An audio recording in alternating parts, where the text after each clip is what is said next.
Bonjour, chers élèves, j'espère que vous allez bien. Je me présente, je suis Madame Azadou Saïda, professeure d'économie générale, comptabilité et mathématiques financières.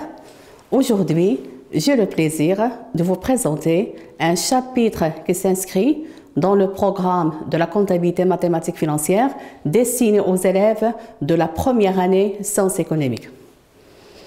Bien, donc comme vous le voyez, le chapitre s'intitule Les intérêts simples. Avant de commencer ma prestation, permettez-moi d'abord de vous situer par rapport au programme. Il s'agit en fait d'un chapitre qui concerne la comptabilité mathématiques financières. Cette matière, normalement le programme, cette matière se compose de 4 parties. La 4e partie, c'est les opérations financières et les intérêts simples. C'est le 2e chapitre de la 4e partie du programme de la comptabilité mathématiques financières.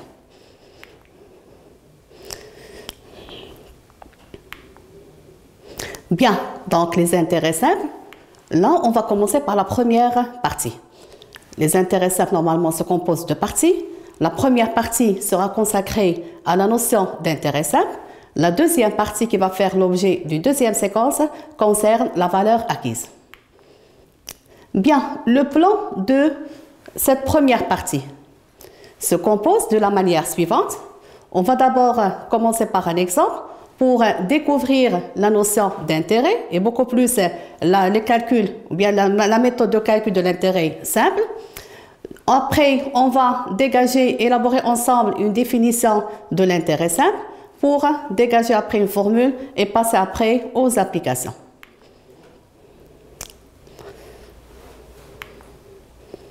Bien. Donc, notre exemple est le suivant. Pour financer l'acquisition d'un matériel, la société Najah Sarl, société à responsabilité limitée, a contracté auprès de sa banque un emprunt de 45 000 dirhams au taux d'intérêt annuel de 7%, payable à la date d'échéance.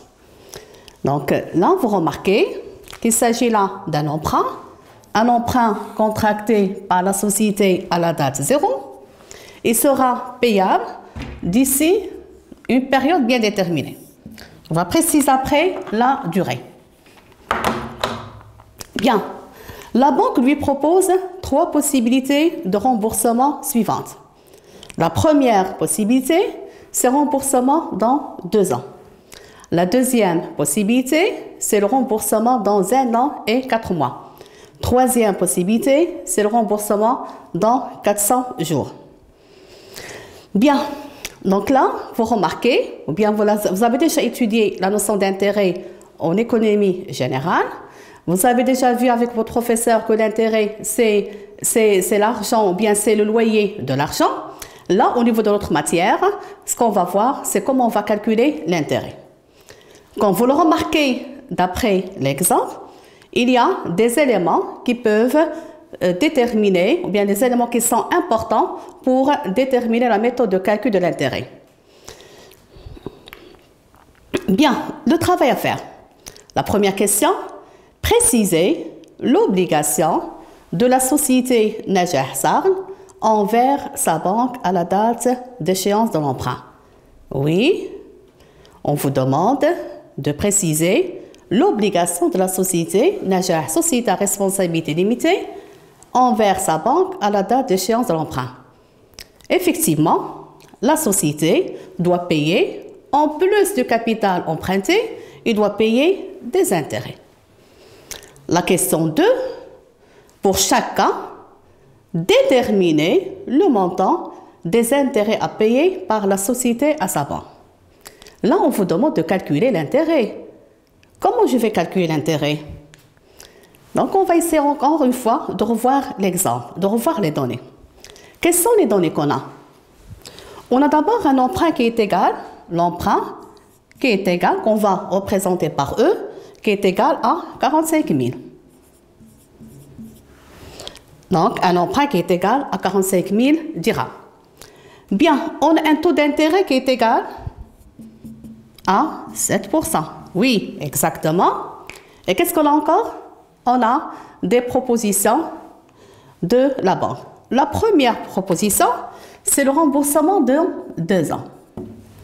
Bien sûr, après 2 ans, la société ne va pas payer uniquement l'emprunt, mais doit payer également l'intérêt. Mais la question qui se pose, comment on va calculer l'intérêt? La question qui se pose, comment on va calculer l'intérêt? Donc, l'intérêt dépend de quel élément? D'après cet exemple. Effectivement, il dépend du montant de l'emprunt. Parce que la personne qui va emprunter 45 000 dirhams, il ne va pas payer le même montant d'intérêt pour une autre personne qui a payé ou bien qui a emprunté 100 000 dirhams. Donc, la valeur ou bien la méthode pour calculer l'intérêt dépend de la première variable. De la première donnée, c'est quoi? C'est le capital ou bien c'est la valeur de l'emprunt. C'est clair? Donc, pour calculer l'intérêt, bien sûr, on a besoin du capital. Il dépend du capital. Donc, l'intérêt dépend également de quoi, à part le capital? Là, on remarque qu'il dépend de... Oui, il dépend également de l'intérêt, du taux d'intérêt. C'est normal. Parce que si le taux est égal à 7%, ce n'est pas comme le cas si le taux est égal à 10 ou bien est égal à 6. C'est normal. Donc, au niveau de la formule, il faut faire apparaître le taux d'intérêt. Troisième également critère, ou bien troisième élément important, c'est quoi? C'est, oui, c'est la durée de remboursement. Si je vais payer dans 2 ans, ce n'est pas comme le cas de la personne qui va payer dans 3 ans ou bien dans une année. Et donc, on va mettre fois n. Remarquez la formule, on a dégagé ou bien on a élaboré ensemble la formule, c'est quoi? C fois T fois N. Mais puisque le taux c'est en pourcentage, je vais diviser par 100. Donc l'intérêt est égal en fin de compte à quoi? C'est l'intérêt est égal C fois T fois N divisé par 100. Donc là, on va calculer l'intérêt selon la première possibilité lorsque le remboursement est égal à 2 ans. Comme vous l'avez remarqué, l'intérêt, la formule est la suivante. C fois T fois N divisé par 100. C, c'est quoi? Oui, c'est la valeur de l'emprunt. À quoi est égale la valeur de l'emprunt? Oui, effectivement, c'est 45 000. Le taux, c'est 7. Donc, 7 divisé par 100. Il faut savoir pourquoi on a divisé par 100. C'est parce qu'on a le taux, c'est 7 divisé par 100. N, c'est 2 ans. Donc, la relation, c'est 45 000. C'est 45 000 fois 7 fois 2 divisé par 100. Donc, voilà pour le premier cas. La durée est exprimée en années. Donc, le capital fois le taux fois N divisé par 100. Ça donne, c'est 45 000 pour l'application numérique fois 7 fois 2 divisé par 100. Ça donne 6 300. Donc, l'intérêt est ici égal à 6 300 dirhams.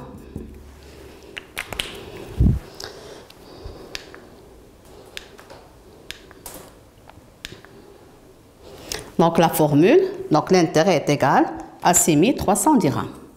Je vais représenter ça sur mon axe. J'ai un capital, on avait un capital, ou bien on avait emprunté 45 000 dirhams. Après 2 ans, je dois rembourser et le capital et l'intérêt qui est égal à 6 300. Pendant cette période, il faut qu'on calcule l'intérêt qui est égal à 6 300. Bien, on peut passer maintenant deuxième possibilité. Deuxième possibilité, remarquez, le remboursement c'est dans 1 an et 4 mois. Est-ce que je peux toujours utiliser la formule C fois T fois N divisé par 100? Est-ce que toujours la durée est exprimée en année? Non, vous remarquez effectivement que la durée est égale à 1 an et 4 mois.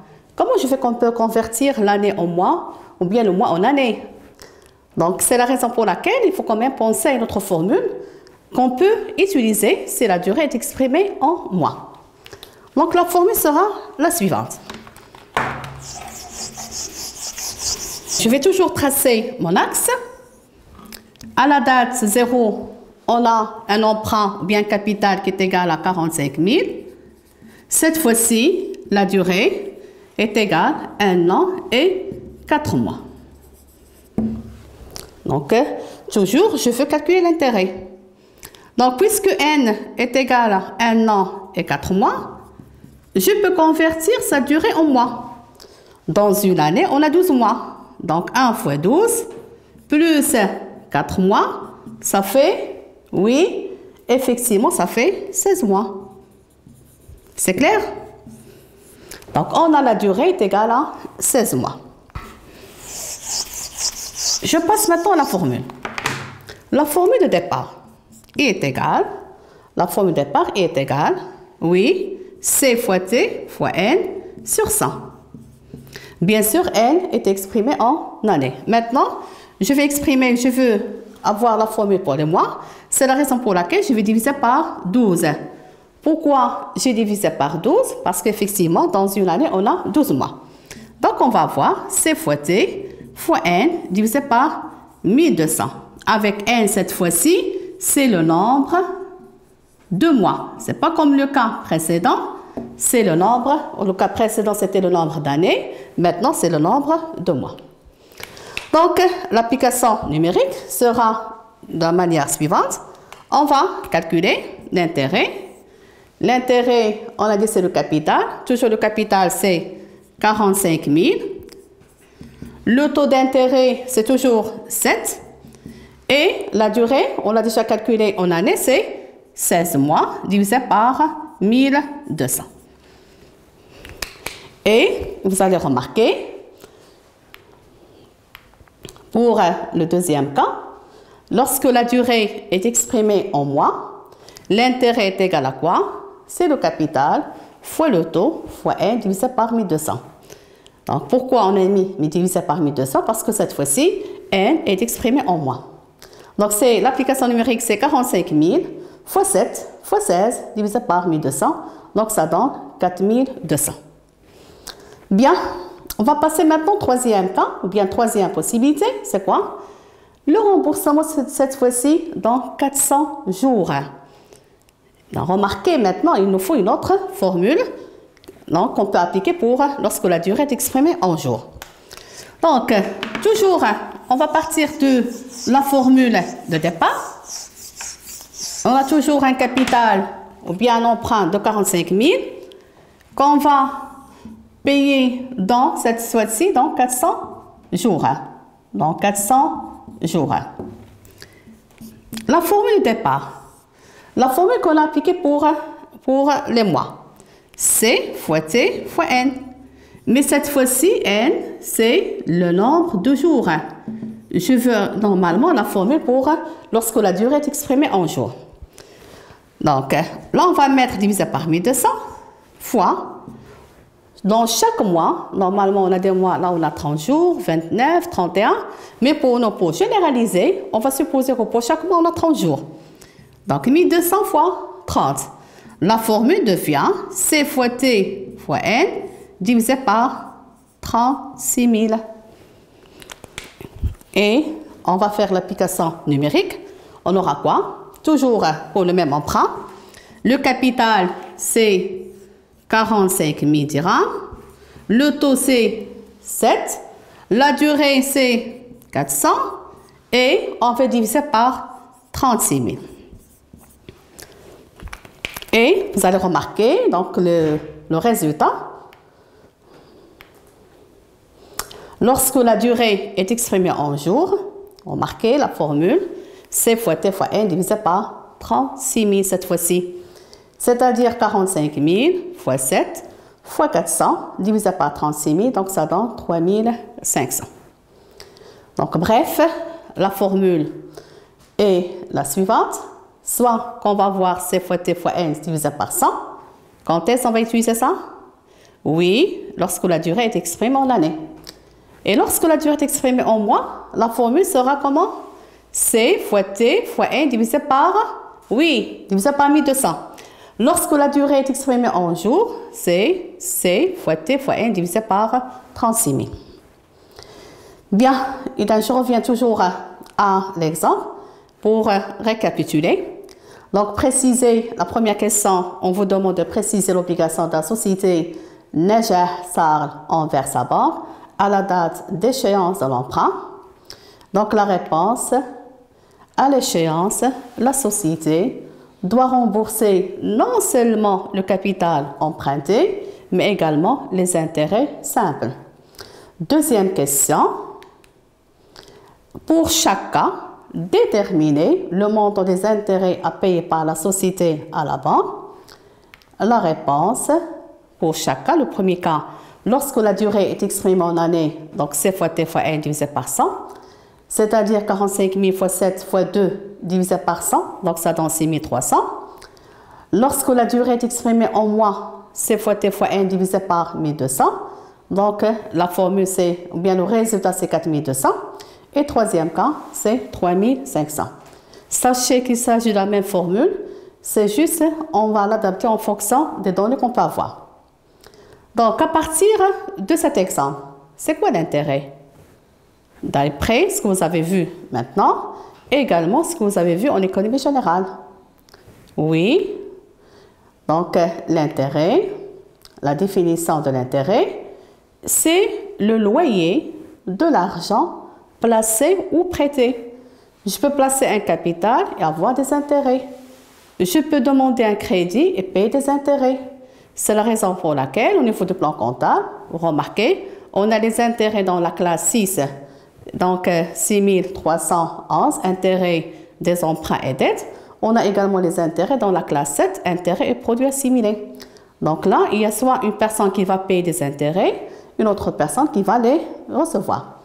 Donc, en fait, on peut dire que c'est le revenu qu'un capital placé, donc c'est le revenu d'un capital placé ou prêté, rapporté à son propriétaire.